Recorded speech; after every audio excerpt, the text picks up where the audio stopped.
என் லைஃப்பில் இந்த மாதிரி ஒரு பெயின்ஃபுல்லான ஒரு சுச்சுவேஷனை நான் ஃபேஸ் பண்ணதே கிடையாது. மனசு முழுக்க வலி வலி மட்டும்தான். இந்த சுற்றுப்பயணத்தில் என்னென்ன மக்கள் பார்க்க வராங்க, அதுக்கு ஒரே ஒரு காரணம் தான், அவங்க என் மேலே வச்சிருக்கிற அன்பும் பாசமும். அந்த அன்புக்கும் பாசத்துக்கும் நான் எப்பவும் கடமைப்பட்டிருக்கிறேன். அதனால தான் இந்த சுற்றுப்பயணத்தில் மற்ற எல்லா விஷயங்களையும் தாண்டி மக்களுடைய சேஃப்டி, அதில் எந்த காம்ப்ரமைஸும் பண்ணிடக்கூடாதுன்றதுக்காக தான் அது என் மனசில் ரொம்ப ஆழமாக இருக்கும் அந்த எண்ணம். அதனால தான் இந்த அரசியல் காரணங்கள் எல்லாத்தையும் தவிர்த்துட்டு ஒதுக்கி வச்சுட்டு மக்களுடைய சேஃப்டி மட்டும் மைண்டில் வச்சுக்கிட்டு அதுக்கான இடங்களை சூஸ் பண்ணுறது, அதுக்கான இடங்களை பார்த்து பெர்மிஷன் கேட்குறது, போலீஸ் டிபார்ட்மெண்ட்டில் அதை ரிக்வெஸ்ட் பண்ணி கேட்போம். ஆனால் நடக்கக்கூடாதது நடந்துருச்சு. நானும் மனுஷன் தானே.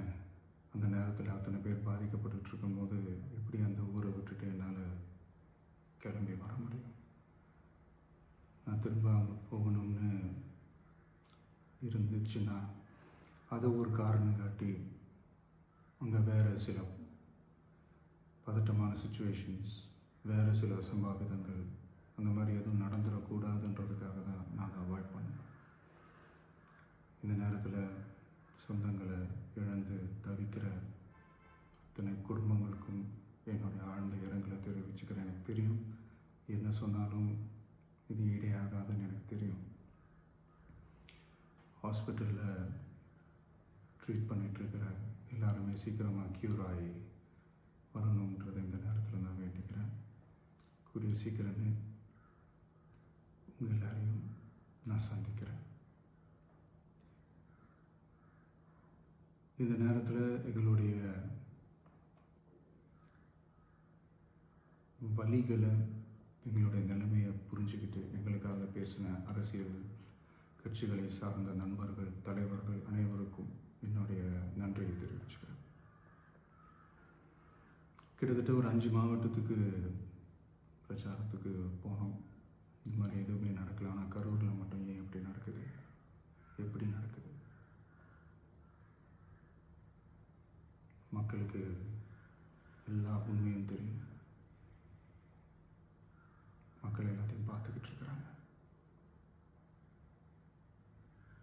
கரூரை சேர்ந்த அந்த மக்கள் அந்த உண்மையெல்லாம் வெளியில் சொல்லும்போது எனக்கு கடவுளே நேரில் வந்து இறங்கி அந்த உண்மைகள்லாம் சொல்கிற மாதிரி எனக்கு தோணுச்சு. சீக்கிரமே எல்லா உண்மைகளும் வெளியில் வரும்.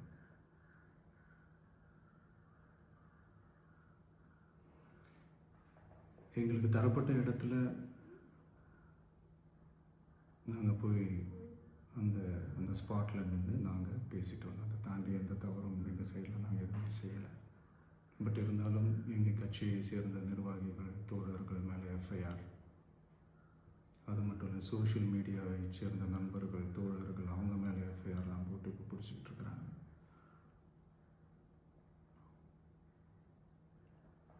சிஎம் சார், உங்களுக்கு ஏதாவது இந்த பழி வாங்கணும் அப்படின்ற எண்ணம் ஏதாவது இருந்துச்சுன்னா என்ன வேணாலும் பண்ணுங்க. அவங்க மேலே கை வைக்காதீங்க. நான் ஒன்று வீட்டில் இருப்பேன், இல்லை நான் ஆஃபீஸில் இருப்பேன். என்ன வேணாலும் செய்யுங்க. நண்பர்களே, தோழர்களே, நம்மளோட அரசியல் பயணம் இன்னும் ஸ்ட்ராங்காக, இன்னும் தைரியத்தோடு